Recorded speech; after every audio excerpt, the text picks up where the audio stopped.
for people that are thinking about going down this path, outside of like choosing an advisor and trying to make a decision if it is the right call, but what would be your tips to get the most out of that sort of process? Yeah. I think if they are planning to get financial advice, they really need to be clear on what their goals are, short and long-term goals, what kind of a lifestyle they want to live, and also they need to be open to like discussing all of that with a complete stranger at times. And it can be a time-consuming process. So I think you do need to know that sometimes it will take a few hours of your time, but yeah, I think it's definitely worth it.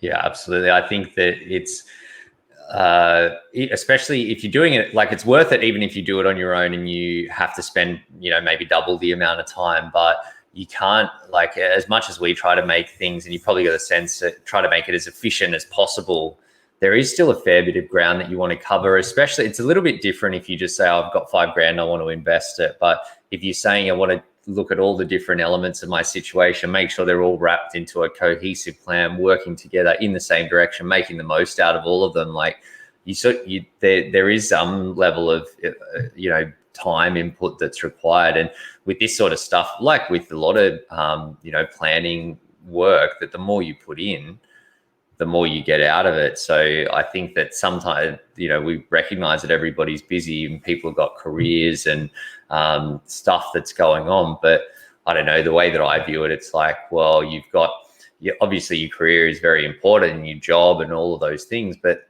you go, well, no one else is going to look after your financial success for you. And if you can't make the time to find a bit of time when someone else is helping you and doing the heavy lifting for you, it's going to be almost impossible to find the time to do it all on your own. And that's why I think a lot of times it ends up in the too hard basket, and people are missing, those opportunities to be getting better results from what they have. But yeah, I like that tip.